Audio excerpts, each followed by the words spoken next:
ಸತ್ಯ ಮಾತಾಡಕತ್ತಾರ ಅವರು. ಸುಳ್ಳಿನದ ಬಸನಗೌಡರು ಮಾತಾಡಿದ್ದು ಈ ಧರ್ಮದ ಹೆಸರ ಮೇಲೆ ಏನು ಇದು ಮಾಡ್ಲಾಕತ್ತಾರಲ್ಲ, ಅವರೇ ಲೂಟಾಸ್ಲಾಕತ್ತಾರ. ಈಗ ನಮ್ಮ ರಾಜ್ಯದಲ್ಲಿ ಕಾಂಗ್ರೆಸ್ ಸರ್ಕಾರದಿಂದ ನಮ್ಮ ಮುಸಲ್ಮಾನ್ ಸಮಾಜಕ್ಕೆ ಶೋಷಣೆ ಆಗಾಕತ್ತದಂತ ಹೇಳಲಿಕ್ಕೆ ಬಯಸ್ತೀನಿ. ಎಲ್ಲರಿಗೆ ವಿಶ್ವಾಸಕ್ಕೆ ತೋಳಾರದೆ ಯಾವುದೇ ಇಂಥವು ನಿರ್ಣಯ ತೋಳದೇ ಆಯ್ತಂದ್ರೆ ಬರುವಂಥ ದಿನಮಾನದಾಗ ಏನದಲ್ಲ, ನಾವು ವಕಫ್ ಅಮೆಂಡ್ಮೆಂಟ್ ಬಿಲ್ಲಿಗೆ ಸಪೋರ್ಟ್ ಮಾಡಬೇಕಾಗ್ತದೆ. स्वागत है आपका बी न्यूज़ नेशन में। मैं हूं आबिद हुसैन शेख। वक्फ बोर्ड सिस्टम के खिलाफ एमएमडीसी ने उठाई आवाज़। बीजापुर में एमएमडीसी की तरफ से आज एक प्रेस कॉन्फ्रेंस करते हुए कमेटी के जिम्मेदार एलएल उस्ताद बीएच महाबरी ने मीडिया से बात करते हुए पिछले दिनों स्टेट वक्फ बोर्ड में नॉमिनेट किए गए मेंबर्स पर सवाल तो चेयरमैन इलेक्शन में ईमानदार उम्मीदवार को मौका देने की बात के अलावा औकाफ के मंत्री ज़मीर अहमद खान पर भी मनमानी अधिकार चलाने का लगाया इल्ज़ाम। तो बीजापुर के वक्फ ऑडिटर मोहसिन जमखंडी पर लोक आयुक्त का शिकंजा, करोड़ों रुपये का पता चलने के पीछे पावर रखने वाले लोगों का हाथ। तो इसी दौरान कांग्रेस के अधिकार में मुसलमानों का किया जा रहा है इस्तेहसाल। बदउनवानियों से भरा है वक्फ बोर्ड, जहां किसी से भी नहीं पूछी जाती कोई राय। ऐसे ही रहे हालात तो हमें देना पड़ेगा केंद्र सरकार से जारी हो रहे नए वक्फ अमेंडमेंट बिल का साथ। और जो बीजापुर के सिटी एमएलए यतनाड़ लगाते हैं इल्ज़ाम, वो हैं बिल्कुल दुरुस्त, कहा एमएमडीसी के जिम्मेदारों ने प्रेस कॉन्फ्रेंस में बात करते हुए। इस मौके पर जैनुल आबिदीन हाशमी, इरफान शेख, हाफिज सिद्दीकी भी रहे मौजूद। क्या होगा इसका नतीजा? क्या होगा बदलाव या आपसी रंजिश और गिरोहबंदी? एक दूसरे पर इल्ज़ाम तराशियां, आपस में सुलझने वाले मसले जग जाहिर होने से शायद और भी ताकत मिलेगी उंगलियां उठाने वालों को। जबकि पूरे देश में वक्फ अमेंडमेंट बिल हटाओ देश बचाओ नए बिल के खिलाफ करोड़ों हिंदुस्तानी मुस्लिम personal law board, Jamaat Islami, SDPI, Jamiat Ulama Hind, अहले सुन्नत व जमात के अलावा तमाम तंजीमें इसकी मुखालिफत में उतरकर अपना एहतजाज दर्ज करवा रही हैं। यही इत्तेहाद हमारी नस्लों को भी आबाद रखेगा, कह रही हैं ये तंजीमें। बिखरे तो फिर ज़माने की ठोकर में आ गए, जब मुत्तहिद हुए तो ज़माने पे छा गए। वक्फ अमेंडमेंट बिल की मुखालिफत के साथ साथ वक्फ की बदउनवानी को मिटाकर वक्फ बोर्ड की भी हिफाजत है बहुत ज़रूरी, वरना होगा हमारी ना इत्तफाकियों की वजह से कौम का बड़ा नुकसान। ಈ ದಿಶೆಯಲ್ಲಿ ಇವತ್ತಿನ ದಿವಸ ನಾವು ಇಲ್ಲಿ ಕೂಡಿದ್ದು ವಕ್ಫ್ ಸ್ಟೇಟ್ ವಕ್ಫ್ ಬೋರ್ಡಿನ ಚರ್ಚೆಗೋಸ್ಕರ. ಅದು ಏನಂದರೆ, ರಾಜ್ಯದ ವಕ್ಫ್ ಬೋರ್ಡಿನ ಚೇರ್ಮನ್ಶಿಪ್ ಬಗ್ಗೆ ಬಹಳ ಗಂಭೀರವಾಗಿ ಚಿಂತನೆ ನಡೆದಿದೆ. ಆ ದಿಶೆಯಲ್ಲಿ ನಾವು ಈ ವೇದಿಕೆ ಮೇಲೆ ಗಣ್ಯಮಾನ್ಯರು ನೆರವೇರಿಸಿದ್ದೇವೆ. ಈ ದಿಶೆಯಲ್ಲಿ ವಿಶೇಷವಾಗಿ ನಾನು ವಕ್ಫ್ ಮಿನಿಸ್ಟರ್ ಅಂತ ಸನ್ಮಾನ್ಯ ಶ್ರೀ ಜಮೀರ್ ಅಹಮದ್ ಸಾಹೇಬರಿಗೆ, ಸಿದ್ದರಾಮಯ್ಯ ಸಾಹೇಬರಿಗೆ, ಮುಖ್ಯಮಂತ್ರಿ ಅಂತ ಸಿದ್ದರಾಮಯ್ಯ ಸಾಹೇಬರಿಗೆ ಮತ್ತು ನಮ್ಮ AICC ಅಧ್ಯಕ್ಷರಂಥ ಖರ್ಗೆ ಸಾಹೇಬ್, ಮಲ್ಲಿಕಾರ್ಜುನ್ ಖರ್ಗೆ ಸಾಹೇಬರಿಗೆ ವಿಶೇಷವಾಗಿ ನಾನು ಹೇಳಬಯಸುತ್ತೇನೆ. ಇದೊಂದು ಭಾಳ ಮುಸ್ಲಿಂ ಸಮಾಜದ ಚಿಂತಕ ವಿಷಯ. ಈ ದಿಶೆಯಲ್ಲಿ ನಾವು ಬಹಳ ಎಚ್ಚರಿಕೆಯಿಂದ, ದುಣಕಲಾರದೆ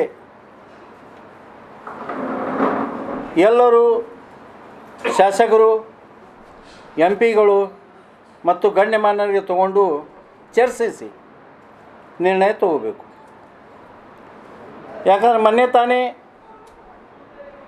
3 ಜನರಿಗೆ ವಕ್ಫ್ ಬೋರ್ಡ್, ಸ್ಟೇಟ್ ವಕ್ಫ್ ಬೋರ್ಡ್ನ 3 ಜನರಿಗೆ ನಾಮಿನೇಟ್ ಮಾಡಿದ್ದಾರೆ. ಆ ದಿಶೆಯಲ್ಲಿ 2 ಚುನಾಯಿತ ಸದಸ್ಯರು ಇದ್ದಾರೆ. ಅದು ಅಲ್ಲದೆ ಸುಮಾರು 11 ಮಂದಿ ಕಾನ್ಸ್ಟಿಟ್ಯೂಟ್ ಬಾಡಿ ಇದೆ. ಎಲ್ಲರಿಗೆ ತಮ್ಮ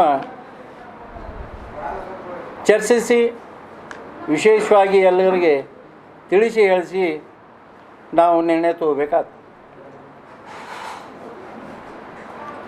ಸನ್ಮಾನ್ಯ ಶ್ರೀ ಜಮೀರ್ ಅಹಮದ್ ಸಾಹೇಬರು ತಮ್ಮ ಮನಸ್ಸಿಗೆ ಬಂದಾಗೆ ವರ್ತಿಸುತ್ತಾರೆ. ಇದು ನಮ್ಮ ವೈಯಕ್ತಿಕ ಮನೆಯ ವಿಷಯ ಅಲ್ಲ, ಇಡೀ ರಾಜ್ಯದ ನಮ್ಮ ಸಮಾಜದ ಏಳಿಗೆಗಾಗಿ ನಾವು ಯೋಚಿಸಿ ವಿಚಾರ ಹೆಜ್ಜೆ ಇಡಬೇಕಾಗ್ತದೆ. ಅವರು ಏನು ಹೇಳ್ತಾರಂದರೆ, ನಾನು ಇಂಥವ್ರಿಗೆ ನಾನು ಮಾಡ್ತೀನಿ ಅಂತೇಳಿ ಪ್ರಾಮಿಸ್ ಮಾಡೀನಿ, ಮಾಡಬೇಕಾಗತ್ತೆ ಹೇಳ್ತಾರೆ.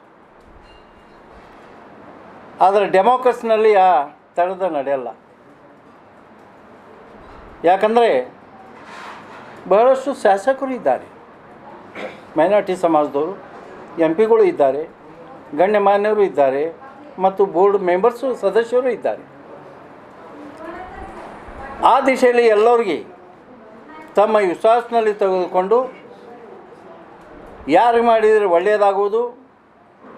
ಯಾಕಂದರೆ ಬಹಳಷ್ಟು ಸದಸ್ಯರ ಮೇಲೆ ಕ್ರಿಮಿನಲ್ ಕೇಸಸ್ಸು ಇದೆ.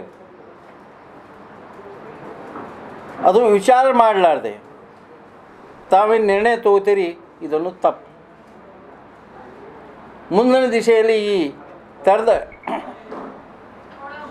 ಆಗ್ತಕ್ಕದ್ದಲ್ಲ. ಇದು ನನ್ನ ಕಳಕಳಿಯ ಮನವಿ, ರಿಕ್ವೆಸ್ಟ್ ಮಾಡ್ಕೊಳತ್ತೇವೆ ನಾವು. ನನಗೋಸ್ಕರ ಅಲ್ಲ, ನಮ್ಮ ಕಮ್ಯುನಿಟಿಗೋಸ್ಕರ. ದಯವಿಟ್ಟು ತಾವೆಲ್ಲರೂ ಭಾಳ ಎಚ್ಚರಿಕೆಯಿಂದ, ಭಾಳ ಗಂಭೀರವಾಗಿ ಚಿಂತನೆ ಮಾಡಿ ಒಳ್ಳೆಯವರಿಗೆ ರಾಜ್ಯದ ವಕ್ಫ್ ಬೋರ್ಡಿನ ಚೇರ್ಮನ್ ಮಾಡಬೇಕಂತೇಳಿ ನಂದು ಕಳಕಳಿಯ ವಿನಂತಿ. ಮೊನ್ನೆ ತಾನೇ ತಾವು ಬಹಳಷ್ಟು ತಪ್ಪು ಮಾಡಿರಿ ಸಚಿವರು. ಯಾಕಂದರೆ ಬಡಬಗರಿಗೆ ಕಾಳಜಿ ಮಾಡಲಾರ್ದೆ ಬಡ ಶ್ರೀಮಂತರಿಗೆ ತಾವು ಫಂಡವನ್ನು ವಿತರಣೆ ಮಾಡ್ಲಾಕತ್ತೀರಿ. ಇದು ಸರಿಯಲ್ಲ. ಯಾಕಂದ್ರೆ ಈ ತಪ್ಪು ಮಾಡೋದಂದ್ರೆ ಮೊನ್ನೆ ತಾನೇ 2 ದಿವಸದಿಂದ ನಮ್ಮ DWC ಅಂದರೆ ಬಿಜಾಪುರ ವಕ್ಫ್ ಬೋರ್ಡಿನ ಒಬ್ಬ ಕ್ಲರ್ಕ್ ಆಡಿಟರ್ ಮೊಹಸಿನ್ ಜಮಖಂಡಿ ಅಂಥೇಳಿ ಮೊನ್ನೆ ಟ್ರ್ಯಾಪ್ ಆಗಿಬಿಟ್ರು.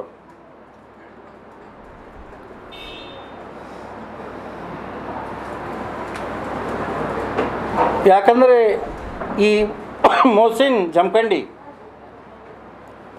ಸುಮಾರು 2 ವರ್ಷ ಲಾಗಾಯ್ತು ಇದರಿಂದ. ವಿಶೇಷವಾಗಿ 2 ವರ್ಷ ಲಾಗಾಯ್ತು ಇದರಿಂದ. 10 ವರ್ಷದಿಂದ ಬಿಜಾಪುರದಲ್ಲಿ ಇದ್ದಾನವ, ಅದು 2ನೇ ಮಾತು. ಮುಂಚಿತವಾಗಿ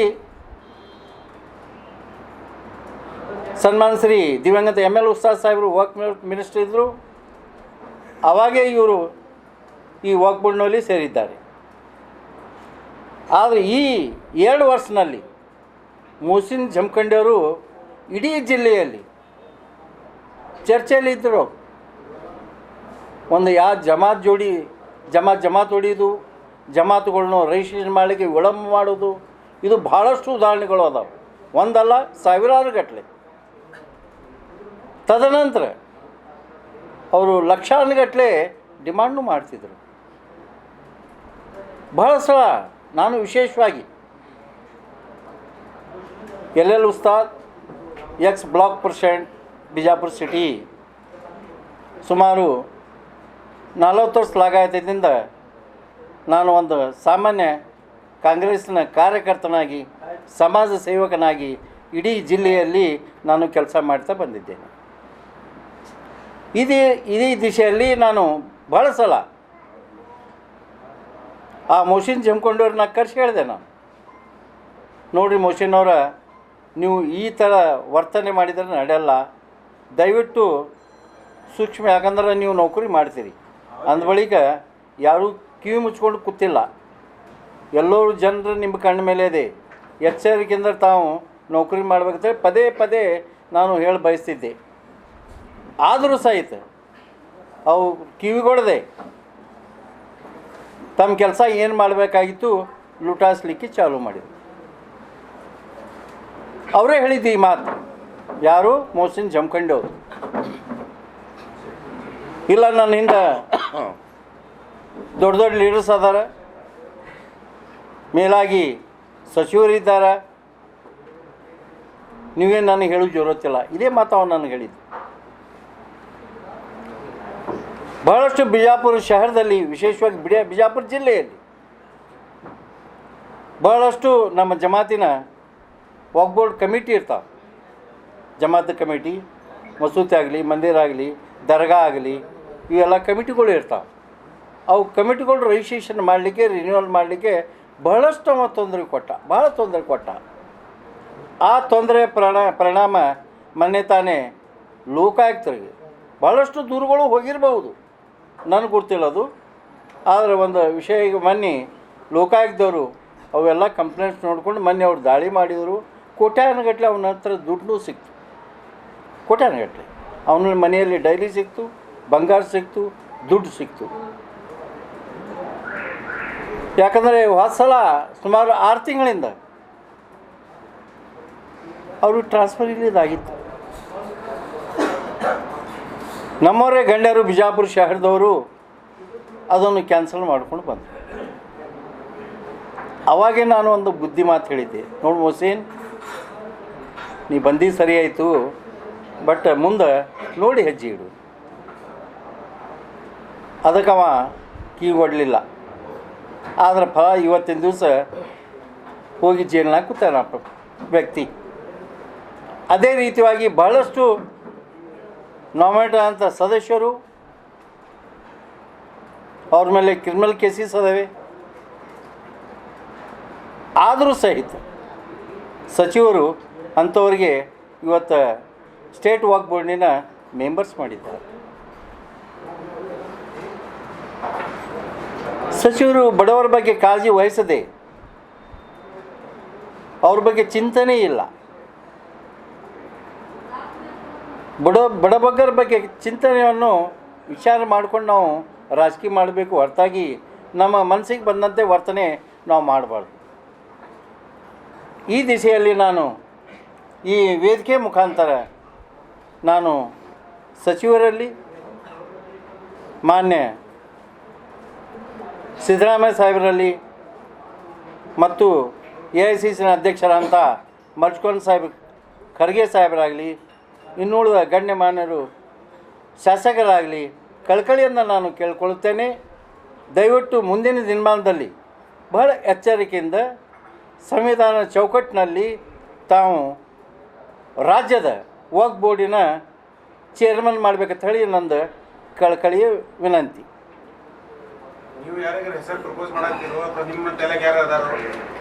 ಇಲ್ಲ, ಈ ನಮ್ಮ ತಲೆ ಅಂತರೂ ಯಾವಿಲ್ಲ, ಒಳ್ಳೆಯವ್ರಿಗೆ ಮಾಡಿರ್ತೇಳಿ ನಮ್ಮ ತಲೆಯಾಗ ಒಂದೇ ಅದ. ಅದ ಒಳ್ಳೆಯವರು. ಈ ಮಾತು ಕ್ವಶನ್ ಕೇಳ್ತೇನೆ ಅಂದ್ಮೇಲೆ ನಾನು ಖುಲ್ಲಾ ಹೇಳಿಬಿಡ್ತೇನೆ. ನಾನು ಈಗ ಎಷ್ಟು ಹೊಸ ಸಲ ಏನು ಮೆಂಬರ್ಸ್ ಇದ್ದರು, ಸ್ಟೇಟ್ದು ಚೇರ್ಮನ್ ಯಾರಿದ್ದರು ಮತ್ತು ಈಗ ನಾಮಿನೇಟೆಡ್ ಮಾಡ್ಯಾರ, ಅವ್ರು ಬಿಟ್ಟು ಮಾಡ್ರಲ್ಲ, ಹೊಸ ಮುಖಕ್ಕೆ ಅವಕಾಶ ಮಾಡಿರಿ. ಅದರಲ್ಲೇ ಒಳ್ಳೆಯವ್ರಿಗೆ ಅವಕಾಶ ಕೊಡ್ರಿ ಅಂತೇಳಿ ನಮ್ಮದು ಕಳಕಳಿ ವಿನಂತಿ. ಯಾಕಂದರೆ ಇವತ್ತಿನ ದಿವಸ ನಮ್ಮ ಕಾಂಗ್ರೆಸ್ ಸರ್ಕಾರ ವೈಫಲ್ಯ ಇದೆ. ವಿಶೇಷವಾಗಿ ರೈತರ ಬಗ್ಗೆ ಕಾಳಜಿ ಎಳ್ಳಷ್ಟು ಮಾಡಲಿಕ್ಕೆ ಬಯಸಲ್ಲ. ಒಂದೇ ಪಾಯಿಂಟ್ ಹೇಳ್ತೇನೆ ಸಾಹೇಬ್ ನಿಮಗೆ. ಈ ಬಿಜಾಪುರ ಜಿಲ್ಲೆಯಲ್ಲಿ ಒಂದು ಸುಮಾರು 5 ವರ್ಷ ಲಾಗಾಯತಿಂದ ಕೆನಲ್ ವರ್ಕ್ ನಡೆದವ್ರು. ಆಲ್ಮಟ್ಟಿದು ನೀರಿನ ಬಗ್ಗೆ ಕೆನಲ್ಸ್ ಆಗ್ಯಾವ. ಆ ದಿಶೆಯಲ್ಲಿ ಸುಮಾರು ಲಕ್ಷಾನುಗಟ್ಟಲೆ ಎಕರೆ ಗೌರ್ಮೆಂಟ್ ಜಮೀನು ಅಕ್ವೈರ್ ಆಗ್ಯಾವ. ವೃತ್ತಿಯಿಂದ ನಾವೊಬ್ಬ ವಕೀಲ. ಆ ದಿಶೆಯಲ್ಲಿ ನನ್ನಲ್ಲಿ ಸುಮಾರು 100 ಕೇಸ್ ಇದಾವೆ, ಲ್ಯಾಂಡ್ ಎಕ್ವಿಷನ್ ಕೇಸಸ್. ಜಜ್ಮೆಂಟ್ ಆಗಿ ಸುಮಾರು 4 ವರ್ಷಗಳು ಆದವು. ಇನ್ನಾದರೂ ಸಹಿತ ರೈತರಿಗೆ ದುಡ್ಡು ಕೊಡಲಿಕ್ಕೆ ಗೌರ್ಮೆಂಟ್ ಹತ್ರ ದುಡ್ಡಿಲ್ಲ. ಪಾಪ ರೈತರು ಭಾಳ ಬಡ್ದಾಡ್ಲಾಕತ್ತಾರೆ. ಯಾಕಂದ್ರೆ ನಾನೊಬ್ಬ ರೈತನ ಮಗ.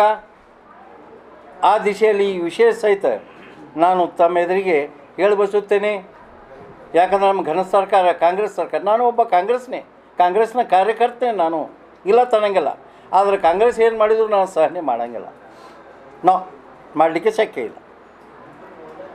ರೈತರ ಬಗ್ಗೆ ಕಾಳಜಿ ವಹಿಸ್ರಿ ನೀವು. ರೈತರು ಬೇಡುವುದೇನು? ಯಾವ ಬ್ಯಾಂಕ್ದವ್ರು ಸಾಲಾಂತರ ಅವ್ರಿಗೆ ಕೊಡೋಂಗಿಲ್ಲ, ಯಾವ ಬ್ಯಾಂಕಿಗೆ ಹೋದ್ರು ರೈತರ ಬಗ್ಗೆ ಕಾಳಜಿ ಯಾರೂ ವಹಿಸೋಂಗಿಲ್ಲ, ಯಾವ ಲೀಡರ್ಸು ರೈತರ ಬಗ್ಗೆ ಮಾತಾಡೋಂಗಿಲ್ಲ. ಅವ್ರು ಕೊಡುವ ದುಡ್ಡರೇ ಕೊಡ್ರಿ ಅವ್ರಿಗೆ. ನಾ ಹೇಳಿ ಬಯಸೋದು ಅಷ್ಟೇ. ಯಾಕಂದ್ರೆ ಮೊದಲೇ ಮಳೆ ಬೆಳೆ ಸರಿಯಾಗಿ ಬೆಳೆದ್ರೆ ಅವರು ಚೆನ್ನಾಗಿ 4 ವರ್ಷ ಬಾಳೆ ಮಾಡ್ತಾರೆ ಅವರು. ಇಲ್ಲಂದ್ರೆ ಅವ್ರ ಜೀವನ ದೇವರೇ ಗತಿ. ಅವರು ಯಾರು ಸಪೋರ್ಟ್ ಇರಲ್ಲ ಅವರು. ಸರ್, ಈಗ ವಾಕ್ಕು ಬೋರ್ಡದೇನು ಆಸ್ತಿ ಇದಲ್ಲ ವಿಜಯಪುರದಲ್ಲಿ, 20-30 ವರ್ಷದಿಂದ ಭಾಳಷ್ಟು ಆಸ್ತಿಗಳನ್ನು ಲೇಔಟ್ ಮಾಡಿಕೊಂಡು ಮಾರ್ಕೊಂಡು ಎಲ್ಲ ಮಾರಿದ್ದಾರೆ. ಭಾಳಷ್ಟು ಹಗರಣ ಆಗಿದೆ. ಅದ್ರ ಬಗ್ಗೆ ಯಾವ ಮುಸ್ಲಿಂ ಲೀಡರ್ ಮಾತಾಡ್ತಿಲ್ಲ. ಯಾಕೆ? ಅದೇ ಎಲ್ಲರೂ ಶಾಮಿಲ್ ಅದಾರ? ಹೇಗೆ? ಅದೇ ಹೇಳ್ತೀನಲ್ರಿ, ಮುಂಚಿತವಾಗಿ ಇದು ಇರಲಿಲ್ಲ ನಮ್ಮ ಕಾಲದಲ್ಲಿ. ಸುಮಾರು 2004 ತನ ಇದು ನೋಡಿರಿ, ನೀವು ತಾವು ವಿಚಾರ ಮಾಡ್ಕೊಂಡು ನೋಡಿ. ಯಾಕಂದ್ರೆ ನನ್ನ ಹಿರಿಯಣ್ಣ ಅಂತ ದಿವಂಗತ ML ಉಸ್ತಾದ್ ಸಾಹೇಬರು 3 ಸಲ ಶಾಸಕರು ಇದ್ದರು ಈ ಶಹರದಿಂದ, 2 ಸಲ ಸಚಿವರು ಇದ್ದರು. ಆ ದಿಶೆಯಲ್ಲಿ ನಾನು ಅವ್ರ ಸಪೋರ್ಟ್ಸನ್ನು ನಾನು ಒಂದು ಬ್ಲಾಕ್ ಅಧ್ಯಕ್ಷನಾಗಿ, ಒಂದು ಕಾಂಗ್ರೆಸ್ ಕಾರ್ಯಕರ್ತನಾಗಿ ಕೆಲಸ ಮಾಡ್ತಾ ಬಂದಿದ್ದೆ. ML ಉಸ್ತಾದ್ ಸಾಹೇಬರು ಅವ್ರು ವಕ್ಫ್ ಮಿನಿಸ್ಟ್ರು ಇದ್ದರು ಆ ಕಾಲದಲ್ಲಿ 2004 ತನ. ಆದರೆ ಅವಾಗ ಒಂದು ಸಿಂಗಲ್ ಕಂಪ್ಲೇಂಟ್ ನೀವು ತೆಗೀರಿ. ಆದರೆ ಇತ್ತಿತ್ತಲಾಗಿ 2008 ನಂತರ ಬಹಳಷ್ಟು ಹಗರಣಗಳು. ನೀವು ಕೇಳೋದು ಸುಳ್ಳೇನಲ್ಲ, ಇದು 100ಕ್ಕೆ 100 ಸತ್ಯ ಅದು. ಹೋರಾಟ ಮಾಡ್ತಾರೋ ಅಥವಾ ಏನು? ಮಾಡೇ ಮಾಡ್ತೀವಿ ನಾವು, ಯಾಕೆ ಮಾಡಲ್ಲ? ಯಾರು ಮಾತಾಡ್ತಿಲ್ಲ ಅದ್ರ ಬಗ್ಗೆ? ಯಾವ ಮುಸ್ಲಿಂ ಲೀಡರ್ ಮಾತಾಡ್ತಿಲ್ಲ. ಅದೇ ರೀ, ಈಗ ಸಂದರ್ಭ ಬಂದಿದೆ. ನಾವು ಬಹಳಷ್ಟು ಮಂದಿಗೆ ಹೇಳ್ಕೊಟ್ಟೆವು. ಉಸ್ತಾದವ್ರೆ, ತಾವು 2008ರಿಂದ ಇತ್ತಿತ್ತಲಾಗಿ ಆಗಿದೆ ಅಂತ ಹೇಳ್ತೀರಿ. ಎಷ್ಟು ವರ್ಷ ಏನು ಮಾಡ್ತಾ ಇದ್ರಿ? ಇದ್ರ ಕುರಿತಾಗಿ ಧ್ವನಿ ಎತ್ತಿದ್ರೆ ಅವಾಗೇ ಸೋಲು ಆಗ್ತಿತ್ತು. ಇಲ್ಲ, ಮುಂಚಿತವಾಗಿ ಇರಲಿಲ್ಲಲ್ವಾ ಇದು? ಅದೇ ಹೇಳಾಕತ್ತೀನಿ, ಹೇಳ್ಬಸ್ಲಾಕತ್ತೀನಿ. ಮುಂಚಿತವಾಗಿ ಇಂಥ ಹಗರಣಗಳು ಇರಲಿಲ್ಲ. ಅಲ್ಲ, 2008ರಿಂದ ಈ ಕಡೆ ಆಗಿದೆ ಅಂತಕ್ಕಂಥ ಅದೇ ಸರಿಯಾಗಿ ಲೀಡರ್ಸ್ ನೀವು ಮಾಧ್ಯಮದವ್ರು ಬರಲಿಲ್ಲ, ಧ್ವನಿ ಎತ್ತಲಿಲ್ಲ. ಇಂಥ ಹಗರಣಗಳು ಇಷ್ಟೆಲ್ಲ ನೋಡ್ರಿ, ರಾಜಕೀಯದಿಂದ ನಾನು ಭಾಳ ಇಷ್ಟು ವರ್ಷ ಸೈಲೆಂಟ್ ಇದ್ದೆ. ಈಗ ಇತ್ತಿತ್ತಲಾಗಿ ಸುಮಾರು 6 ತಿಂಗಳಿಂದ ಇವರೊಬ್ಬರು ನಮ್ಮ ಹಾಸಿಂಪೀರ್ ಗುರುಗಳು ಮತ್ತು ಇಲಿಯಾಸ್ ಅವರು, ಸಿದ್ದಿಕಿ ಅವರು, ಇವರು ಬಂದೇನವಾಜ್ ಮಹಾಬರಿ ಅವರು ಒಂದು MMDC ಅಂತೇಳಿ ಒಂದು ಕಮಿಟಿ ಮಾಡ್ಕೊಂಡಾರೆ. ಒಂದು ಸೀನಿಯರ್ ವರ್ಕರ್ ಅಂಥೇಳಿ ನನಗೂ ತಮ್ಮ ಕಮಿಟಿಯಲ್ಲಿ ಜಾಯಿನ್ ಮಾಡ್ತಾರೆ. ನಿಮ್ಗೆ ಅನುಭವ ಅದ ರೀ, ದಯವಿಟ್ಟು ನಮ್ಮ ಮೀಟಿಂಗ್ ಅವು ಇದ್ದಾಗ ಕರೆ ಕೊಟ್ಟಾಗ ತಾವು ಬರ್ಬೇಕಂತ ಹೇಳೋಣ. ನಾ ಇವತ್ತಿನ ದಿವಸ 6 ತಿಂಗಳಿಂದ ನಾನು ನಿಮ್ಮ ಎದುರಿಗೆ ಬರ್ಲಾಕತ್ತೀನಿ. ಯಾಕಂದ್ರೆ ನಾನು ಸೈಲೆಂಟ್ ಆಗಿಬಿಟ್ಟಿದ್ದೆ, ಟೋಟಲಿ ಸೈಲೆಂಟ್ ಆಗಿದ್ದೆ. ನಾನು ರಾಜಕೀಯದೇ ನಿವೃತ್ತಿ ಆಗಿಬಿಟ್ಟಿದ್ದೆ. ನಾನು ಈಗ ಈ ಭ್ರಷ್ಟಾಚಾರದ ಕುರಿತಾಗಿ ಏನು ನಿರ್ಧಾರ ತೆಗೆದುಕೊಳ್ತೀವಿ? ಇದ್ರ ಬಗ್ಗೆ ಆ್ಯಕ್ಷನ್ ತೊಗೋತೀವಿ ನಾವು, ಹೋರಾಟ ಮಾಡ್ತೀವಿ ನಾವು, ಕಂಪ್ಲೇಂಟ್ಸ್ ಮಾಡ್ತೀವಿ ನಾವು. ಅಂದರೆ ಬಸವನಗೌಡರು ಹೇಳಿದ್ದು ನಿಜ ಅಂದಂಗೆ ಆಯ್ತಲ್ಲ? ನಿಜ, ಸುಳ್ಳೇನಲ್ಲ ಅದು. ಭಾಳಷ್ಟು ಆಗ್ಯಾವ. ಅವರು BJP ಅವ್ರ ನಾನು ಸುಳ್ಳು ಅಳ್ಳಗಳಂಗಿಲ್ಲ. ನಾನು ಸತ್ಯ ಮಾತಾಡಕತ್ತಾರೆ ಅವರು. ಸುಳ್ಳೇನದ ಬಸವನಗೌಡರು ಮಾತಾಡಿದ್ದು? ಬರೋಬರಿ ಅದ, ನಡೆದಿದ್ದು ಸರಿ ಅದ. ಯಾಕಂದ್ರೆ ನಮ್ಮ ಲೀಡರ್ಸ್ ಪ್ರೋತ್ಸಾಹದಿಂದ ಇವೆಲ್ಲ ಕೆಲಸಗಳು ಆಗ್ತಾವ. ಸತ್ಯ ಹೇಳಬೇಕಾದ್ರೆ ಏನು ನಮ್ಮ ಸೋಕಾಲ್ಡ್ ಸ್ಟೇಟ್ ಲೀಡರ್ಸ್ ಅದಾರಲ್ಲ, ಇಲ್ಲೊಂದು ಗ್ರೂಪ್ ಅದ ಈ ವಕ್ಫ್ ಬೋರ್ಡ್ನಲ್ಲಿ. ಅವರು ವಕ್ಫ್ ಬೋರ್ಡೇ ಲುಟಾಸ್ಲಾಕತ್ತಾರೆ. ಇದು ಸತ್ಯ, ಅದು 100ಕ್ಕೆ 100 ಸತ್ಯ ಅದು. ಇದರಾಗೇನು ಸುಳ್ಳಿಲ್ಲ. ಮತ್ತೆ ಏನಿಲ್ಲ, ಮುಂದಿನ ರೂಪರೇಷೆ ಏನು, ಯಾವ ರೀತಿ ಹೋರಾಟ ಮಾಡ್ತೀರಿ? ಕಾನೂನು ಮೊರೆ ಹೋಗ್ತಿರೋ? 100%. ಯಾಕಂದ್ರೆ ನಾನೊಬ್ಬ ವೃತ್ತಿಯಿಂದ ನಾನೊಬ್ಬ ವಕೀಲ ಇದ್ದೀನಿ. ನಾನು ಇತ್ತಿತ್ತಲಾಗೆ ನನ್ನ ಎದುರಿಗೆ, ಯಾಕಂದರೆ ಅದಕ್ಕೊಂದು ಪುರಾವೆಗಳು ಬೇಕಾಗ್ತದೆ. ಪುರಾವೆ ಇರಲಾರ್ದೆ ನಾ ಮುಂದೆ ಹೆಜ್ಜೆ ಇಡೋಂಗಿಲ್ಲ. ಆದರೆ ನನ್ನ ಎದುರಿಗೆ ಇವತ್ತಿನ ದಿವಸ 100 ಪುರಾವೆಗಳು ಬಂದಿದ್ದಾವೆ. ನನ್ನಲ್ಲಿ ಇದಾವೆ, ಡಾಕ್ಯುಮೆಂಟ್ಸ್ನೂ ಅದಾವೆ. ಅವು ತೊಗೊಂಡು ನಮ್ಮ ಕಮಿಟಿ ವತಿಗೆ, MMDC ಕಮಿಟಿ ವತಿಯಿಂದ ನಾವು ಮುಂದಿನ ದಿನಮಾನದಲ್ಲಿ ನಾವು ಹೋರಾಟ ಮಾಡ್ತೀವಿ, ಕಂಪ್ಲೇಂಟ್ ಮಾಡ್ತೀವಿ. ಅವ್ರ ಮ್ಯಾಗ ಕೇಸ್ನು ರಿಜಿಸ್ಟರ್ ಮಾಡಿ ಕೇಸಿ ನಾವು ಅವ್ರಿಗೆ ಎಲ್ಲಿ ಜೈಲು ಕಳಿಸೋದು ನಾವು ಪ್ರಯತ್ನ ಮಾಡ್ತೀವಿ. ಇದು ನನ್ನ ಆಶ್ವಾಸನೆ. सर, एक तरफ आप कह रहे हैं कि काफ़ी भ्रष्टाचार है वक़्फ़ में, दूसरी तरफ जब से आज़ादी के बाद से अंग्रेज़ों के ज़माने से वक़्फ़ बोर्ड है, उसके बाद में से सरकार ने जो है भारतीय सरकार ने लिया, उसी को चलाया। उस ज़माने से लेकर अब तक वक़्फ़ बोर्ड में जितनी जायदादें हैं, डाटा के मुताबिक जो है 9.4 लाख एकड़ ज़मीन है पूरे इंडिया में। ये गलत है। नहीं भाई क्वेश्चन पूरा कीजिए सर। तो इतनी ज़मीनें हैं तो आम आदमी जो मुसलमान है जिसके नाम पे वक्फ बोर्ड चलाया जा रहा है, आम आदमी को इसका कोई पैसा किसी तरह की मदद नहीं मिलती।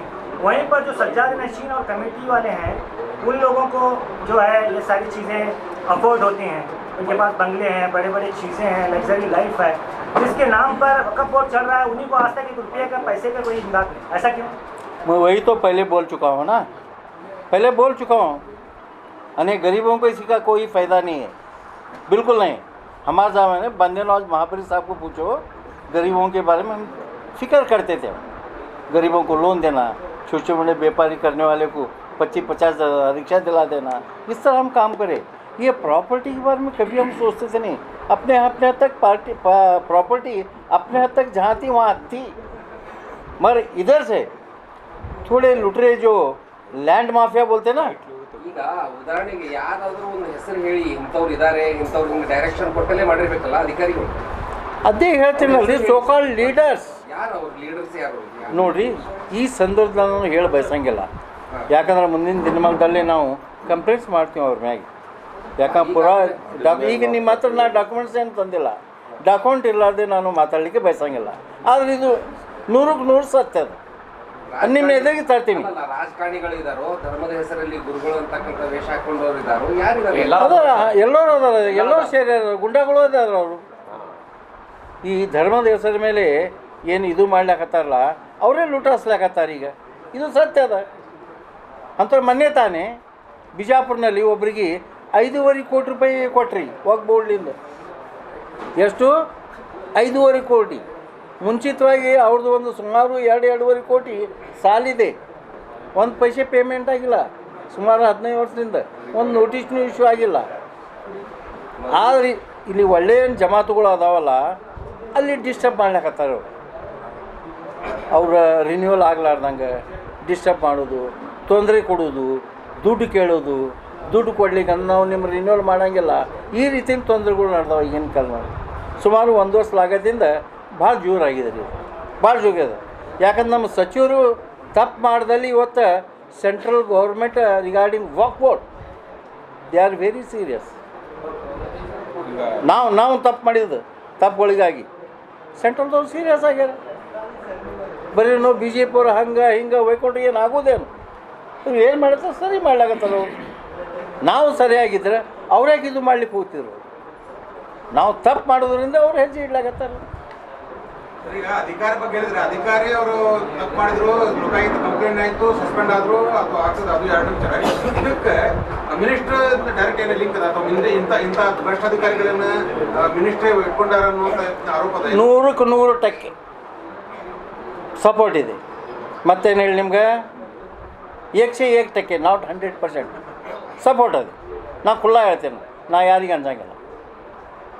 ಬಟ್ ಈ ಥರದ್ದು ಮಾಡಬಾರ್ದು. ಯಾಕಂದ್ರೆ ನಮ್ಮ ಕಮ್ಯುನಿಟಿಗೆ ಇವ್ರು ಹಾಳು ಮಾಡ್ಲಿಕ್ಕೆ ಹೊಂಟಾರು. ಹೇಳಿ ಸರ್. ಒಟ್ಟಾರೆ ಎಲ್ಲೆಲ್ಲಿ ಉಸ್ತಾದ್ ಸಾಹೇಬರು ಎಲ್ಲ ಹೇಳುವಂಥ ಇದು ನೋಡಿದ್ರೆ ಏನದ, ಟೋಟಲಿ ನಮ್ಮ ರಾಜ್ಯದಲ್ಲಿ ಕಾಂಗ್ರೆಸ್ ಸರ್ಕಾರದಿಂದ ನಮ್ಮ ಮುಸಲ್ಮಾನ್ ಸಮಾಜಕ್ಕೆ ಶೋಷಣೆ ಆಗಾಕತ್ತದಂತ ಹೇಳಲಿಕ್ಕೆ ಬಯಸ್ತೀನಿ. ನಮ್ಮ ಮುಸ್ಲಿಂ ಸಮಾಜದ್ದು ರಾಜಕೀಯ ನಾಯಕರಾಗಿರ್ಬೋದು, ಧಾರ್ಮಿಕ ನಾಯಕರಾಗಿರ್ಬೋದು, ಎಲ್ಲರೂ ಅಂತಿಲ್ಲ, ಕೆಲವೊಬ್ಬರು. ಅದಕ್ಕೇನದ ಬರುವಂಥ ದಿನಮಾನದಾಗ ಏನದ, ಈ ರೀತಿ ಇವರು ನಮ್ಮ ಸಮಾಜದ ಬಗ್ಗೆ ಹಿರಿಯರಿಗೆ ಕೇಳದೆ ಹೇಳದೆ, ಎಲ್ಲರಿಗೆ ವಿಶ್ವಾಸಕ್ಕೆ ತೋಳಾರದೆ, ಯಾವುದೇ ಇಂಥವು ನಿರ್ಣಯ ತಗೊಳ್ಳೋದೇ ಆಯ್ತಂದ್ರೆ ಬರುವಂಥ ದಿನಮಾನದಾಗ ಏನದಲ್ಲ, ನಾವು ವಕಫ್ ಅಮೆಂಡ್ಮೆಂಟ್ ಬಿಲ್ಲಿಗೆ ಸಪೋರ್ಟ್ ಮಾಡಬೇಕಾಗ್ತದೆ ಬರುವಂಥ ದಿನಮಾನದಾಗ.